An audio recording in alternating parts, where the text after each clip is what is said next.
Let's join Dad Arthur, Mom Ellie, their children Max, Lily, and magical dog Barley in their new adventure in the Dream Garden. The Dream Gardener and the Echo of Grudges. Part 1. The Weight of Whispers. The morning in the Garden of Eternal Dreams did not arrive with its usual golden clarity. Instead, as Arthur, Ellie, Max, and Lily stepped out of the wander wagon, they found the horizon swallowed by a thick, oppressive violet haze. The air felt heavy, as if the oxygen itself had been replaced by damp wool. Even the silver willow, usually a beacon of light, looked dim and weary, its metallic leaves shivering with a sound like dry bones clicking together. "It's too quiet," Lily whispered, clutching her stuffed rabbit tightly to her chest. "Even the birds are holding their breath." "Something is wrong with the gravity," Max groaned, lifting his foot as if it were made of lead. "It feels like the ground is trying to hold on to my shoes." Barley, the golden retriever whose fur usually shimmered like sunlit wheat, gave a low, uneasy whine. His ears were pinned back, and he kept sniffing the air, his nose wrinkling in distaste. He didn't smell the usual scents of lavender or starlight. He smelled something old, dusty, and bitter, like a basement that hadn't been opened in decades. Celestian, the dream gardener, emerged from the fog. He looked older than he had yesterday. His petal cloak was a dark, mourning indigo, and his silver shears were tucked away as if they were useless against this specific foe. "The echo of Grudges has taken root," Celestian said, his voice a raspy echo. "It is a parasite of the memory. It feeds on the things people refuse to forget, the stings of old insults, the weight of unfairness, and the jagged edges of past arguments. It has found a host in a young boy named Tom." "Where is he?" Ellie asked, her explorer's heart already aching for the child. "He is at the center of the vines of resentment." Celestian gestured toward the purple fog. "He had a falling out with his best friend over a broken toy, and then a disagreement with his parents. Instead of letting the anger pass like a summer storm, he clutched it to his chest. Now, the vines have built a fortress around him. If he stays there too long, the bitterness will become part of his soul, and he will never find the path to a peaceful morning again." Arthur looked at the wall of vines blocking the path. They were black and oily, covered in long, hooked thorns that looked like serrated knives. As they approached, the vines didn't just sit there. They writhed slowly, and a faint, discordant humming began to rise from them. "This time, to enter a children's nightmare," Celestian said softly, pointing toward the shifting violet wall. "You must step into this heavy fog yourselves, and it will slowly, step by step, carry you into the very heart of the boy's frozen dream." "Listen!" Lily gasped. As they stood before the thorns, the humming turned into distinct voices. "You never listened to me," a ghostly voice hissed near Ellie's ear. "It was your fault the mission failed," another whispered to Arthur. The voices were familiar. They sounded like people from their past, people who had hurt them or whom they had disappointed. "They're just echoes," Arthur said firmly, though his jaw was clenched. "They aren't real." "But they feel real," Ellie replied. "That's the trap. They make you want to stay and argue with the shadows." "We can't take the wagon," Arthur noted, seeing the thick, tar-like mud beginning to ooze from beneath the vines. "The wheels will sink. This is a journey we have to make on foot. We have to carry the light ourselves." They stepped into the violet fog. Immediately, the world of the garden vanished. The ground beneath their boots turned into a sticky, black sludge that made a wet, sucking sound with every step. Schlorp, schlorp, schlorp. The mud was made of the same bitterness as the vines. It was the physical manifestation of being stuck. "Keep moving," Arthur commanded, taking Ellie's hand. "Don't let the voices stop you." But the nightmare was clever. A vine snapped out like a whip, snagging Arthur's sleeve. As the thorn caught the fabric, a vision flickered in the fog beside him. He saw a younger version of himself standing over a smoking, ruined engine while a shadowy figure pointed a finger in mockery. "A failure," the shadow laughed. "You can't fix anything." Arthur stumbled, his boots sinking deeper into the black mire. I tried my best," he muttered to the shadow. "Dad, don't answer it!" Max shouted, grabbing his father's arm. The deeper they went, the louder the whispers became. The labyrinth of thorns grew taller, closing in overhead until they were walking through a tunnel of knives.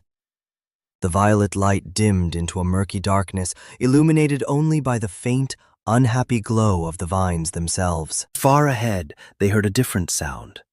Not a whisper, but the soft, rhythmic sobbing of a child. "Tom?" Ellie called out. "Go away!" a young boy's voice screamed from the darkness. "You're just like the others! You'll just let me down!" Barley stepped forward, his golden paws sinking into the sludge, but he didn't falter. He let out a soft, low bark, not a bark of a hunter, but a bark of a friend. He was the only one whose heart was free of grudges, and his light was the only thing keeping the walls of thorns from crushing them completely. The first part of the climb had begun. They were walking through the sludge of the past, headed toward a boy who had forgotten how to forgive. And the echoes were only getting louder. The Dream Gardener and the Echo of Grudges, Part 2. The Mire of Memories. The deeper the wheelers ventured into the violet fog, the more the air seemed to vibrate with 1,000 competing complaints. The ground was no longer just mud. It was a thick, ink-black sludge that clung to their legs like heavy, wet wool. Every step required a conscious effort of will. Squelch. Thud. Squelch. The sounds of their struggle were punctuated by the sharp, metallic snapping of the black vines as they grew in real time, weaving a ceiling of thorns above their heads. "Stay close!" Arthur shouted, his voice sounding muffled as if the fog were swallowing his words. He reached back to grab Max's hand, but as he did, a thick, serrated vine surged up from the sludge, separating them. "Dad!" Max cried out. The labyrinth was shifting. The vines of resentment didn't just stand still. They slithered like snakes, responding to the flickers of frustration within the family. Arthur tried to push through a wall of thorns, but the more he shoved, the tighter the barbs hooked into his jacket. From the shadows of the vines, a face began to form, a twisted, wooden caricature of his old boss. "Still trying to fix things that are already broken, Arthur?" The wooden face sneered, its voice like dry leaves rubbing together. "You always were too stubborn to know when to quit. Just like you're quitting on your family now by leading them into this mess." Arthur's heart sank. The weight of the accusation felt heavier than the mud. He stopped pushing, his shoulders sagging. Instantly, the sludge rose to his knees, thick and cold. Across the divide, Ellie was facing her own shadow. A mirror-like surface formed on a cluster of oily leaves, showing her a version of herself that looked exhausted and defeated. "You call yourself an explorer," the reflection whispered with Ellie's own voice, "but you can't even find your way out of a simple grudge. You're lost, Ellie, and you've brought your children into the dark with you." "It's not true," Ellie whispered, but the doubt was a heavy stone in her stomach. Suddenly, a massive shape loomed over them. It was the shadow of Grudges, the guardian of the nightmare. It stood 10 feet tall, a hulking mass of knotted black wood and glowing purple veins. It had no eyes, only a wide, jagged mouth that emitted a constant, low-frequency hum of every "it's not fair" ever spoken. It didn't attack with fists. It attacked with feelings. It lunged toward Lily, and as its shadow touched her, she burst into tears. I don't want to be here, She sobbed. Max took my toy 3 days ago and he never said sorry. It's not fair. As she spoke the words, a new vine, thicker and sharper than the rest, sprouted from the mud and wrapped around her waist. The shadow of Grudges let out a satisfied, rasping hiss. It was feeding. Every memory of a slight, every unsaid, "I forgive you," gave the monster more mass, more strength. Lily, no! Max yelled. He tried to run to her, but he tripped over a root. She did it on purpose, the vines whispered to him. She wants you to fall. She always gets the bigger slice of cake anyway. Max paused, his face turning red with a sudden, hot anger. Yeah, he muttered, his eyes narrowing. She does always get more. The mud began to swallow Max, too. The family was being picked apart, not by teeth or claws, but by the jagged edges of their own memories. They were becoming statues of bitterness in a garden of thorns. In the center of this chaos sat Tom. He was a small boy, looking tiny against the backdrop of the monstrous shadow. He was curled into a ball, his hands over his ears, screaming at the top of his lungs. I hate them! I hate everyone! I'm never going back! Every time he screamed, the shadow grew larger, its purple veins pulsing with stolen energy. The black sludge was now up to Tom's chest. He was sinking into his own anger, and the labyrinth was preparing to seal him away forever. Barley, however, was not sinking. The golden dog stood on top of the sludge as if it were solid ground. He looked at Arthur, then at Ellie, his intelligent eyes filled with a deep, ancient sadness. He saw them fighting the shadows, saw them drowning in the whys and the should-haves. Barley let out a bark, but it wasn't a bark of anger. It was a clear, resonant sound that pierced through the discordant humming of the vines. He walked over to Arthur and nudged his hand, his wet nose cold and real against Arthur's skin. The physical sensation broke the spell of the wooden face's words. Arthur looked down at his dog. Barley? The dog didn't move. He simply leaned his weight against Arthur's leg, offering a silent, unconditional support. Barley didn't care about the broken engines of the past or the mistakes made yesterday. He only cared about Arthur, right here, in this moment. Arthur took a long, shaky breath. He looked at the wooden face of his boss and didn't argue. He didn't try to prove him wrong. He simply reached out and touched the vine, not with anger, but with a weary kind of acceptance. Maybe I didn't fix everything, Arthur whispered, but I'm trying now, and that has to be enough. The vine didn't snap, but it softened. The thorns turned from sharp metal into something that felt like dried grass. Arthur's legs felt lighter. He looked over the wall at Ellie. Ellie, don't listen to the reflection, he roared. It only has the power you give it. Look at Barley. Look at the kids. Ellie turned her gaze away from the dark mirror and looked at her family. She saw Max and Lily sinking, saw the shadow looming over them. A surge of protective love, far stronger than any old doubt, washed over her. I am an explorer, Ellie said, her voice growing steady. And I am exploring a way out of this. The shadow of Grudges recoiled, its jagged mouth snapping shut in surprise. But the battle was far from over. Tom was still screaming, and the black sludge was rising toward his chin. The family was back on their feet, but they were still trapped in the heart of the labyrinth, and the monster was preparing for one final, crushing blow. The Dream Gardener and the Echo of Grudges. Part 3. The Light of Letting Go. The shadow of Grudges let out a thunderous, dissonant roar that shook the very foundation of the labyrinth. The black vines overhead tightened, weaving into a suffocating canopy that blocked out even the faint violet glow of the fog. Tom was almost entirely submerged now. His eyes were wide, with a terrifying mixture of anger and absolute exhaustion. "It's no use," the shadow hissed, its voice 1,000 overlapping whispers of past betrayals. "The weight is too great. The mud is made of every never and every always you have ever thrown at one another.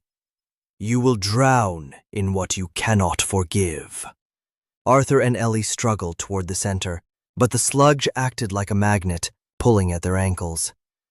Barley, however, did something unexpected. Instead of barking or biting at the monster, he sat down in the middle of the black mire. He closed his eyes and began to hum, not a sound from his throat, but a vibration that seemed to radiate from his golden fur. Slowly, a soft, pulsating lavender light began to emanate from Barley. It wasn't a sharp, piercing light like a blade. It was a warm, gentle glow that felt like a thick blanket on a cold night. Where the light touched the black vines, the sharp metal thorns didn't break. They melted. They turned into soft, silver-green leaves that smelled of rain and fresh earth. "The light of compassion," Ellie whispered. "Arthur, the light doesn't fight the shadow. It just occupies the space where the shadow used to be." Arthur reached into his vest and pulled out a pair of silver shears Celestian had given him long ago, which he had almost forgotten. Under the lavender light, the shears transformed into the golden scissors of acknowledgement. Barley realized that scissors alone weren't enough, so he created something special, the lantern of warm memories. It fell right into Ellie's hands. "Max! Lily!" Arthur called out, his voice now clear and free of the mud's heaviness. "Help Tom! Give him something real to hold on to!" Max and Lily scrambled through the now softening mud. They reached Tom just as the shadow of Grudges lunged forward, its clawed hands made of jagged clock springs and broken promises. "I'm sorry I took your toy, Lily," Max shouted, his voice cracking. "I was just jealous because you got more time with the Wander Wagon's controls." The vine around Lily's waist instantly withered and fell away. "And I'm sorry I didn't share my cake," Lily cried back, reaching out to Tom. "It was just so yummy, but I should have given you half." As the children spoke their simple truths, the golden scissors in Arthur's hand began to glow. He didn't attack the monster. He began to snip the black threads that connected the shadow to the ground. Snip, snip, snip. With every clip, a memory of a grudge was released, turning into a harmless white dandelion seed that floated upward into the dark sky. "Tom, look at us!" Ellie knelt in the mud, which was rapidly turning into clear, shallow water. She held out a small crystal orb, the lantern of warm memories. Barley created this especially for Tom. "The boy who broke your toy didn't do it because he hates you. He did it because he was clumsy. Your parents didn't yell because they don't love you. They yelled because they were tired and scared. Look past the words, Tom. Look at the hearts underneath." Tom blinked, his sobbing slowing down. He looked into the lantern. Instead of the gray, cold scenes of the labyrinth, he saw his friend sharing a sandwich with him a week ago. He saw his mother tucking him in. He saw the warmth that the black vines had tried so hard to hide. I want to go home," Tom whispered. He reached out and grabbed Lily's hand. The moment their fingers touched, a massive shockwave of lavender light exploded from the center of the group. The shadow of Grudges let out one final, frustrated shriek before it dissolved entirely, turning into a cloud of dry autumn leaves that swirled briefly in the air and then vanished. The black labyrinth collapsed. The walls of thorns fell away, revealing the beautiful forest. The ink-black sludge was gone, replaced by a field of flowers, pale, glowing blossoms that hovered an inch above the emerald moss. Tom stood up, his clothes clean and his heart visibly lighter. He looked at the Wheelers and then at Barley, who walked over and gave the boy's hand a gentle, reassuring lick. "Thank you," Tom said softly. He began to fade, his dream finally turning into a peaceful, deep sleep. When he finally opens his eyes to the morning sun, the heavy chains of resentment will have dissolved like mist, leaving his heart as light and clear as the garden after a spring rain. With a final surge of golden light, the dream bubble softened. The Wheelers felt the familiar pull of the garden calling them back. They blinked, and suddenly they were standing on the emerald moss beneath the silver willow.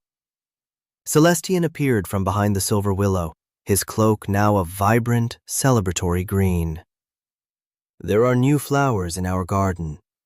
Flowers of lightness," he said, bowing his head. "You didn't just clear a weed. You taught a soul how to breathe again. Proving someone wrong is easy, but forgiving them is the ultimate adventure." The Wheelers walked back to the Wander Wagon, their steps light and rhythmic. Tap, tap, tap. The heavy gravity was gone. Arthur climbed into the driver's seat, but he didn't turn the key. He looked at Ellie, and they both smiled, knowing that the echoes of their own past had finally been silenced. "We stay here tonight," Arthur decided, looking out at the shimmering field of flowers of lightness. They parked the van under the silver willow. As the velvet blue sky deepened and the stars began their slow, graceful dance, the family huddled together inside. Barley curled up at the foot of the bed, a golden guardian in the quiet dark.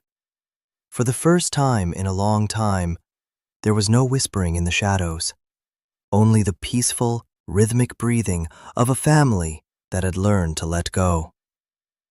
Good night, travelers. Sleep tight, and subscribe to join the Wheelers family on their new adventure.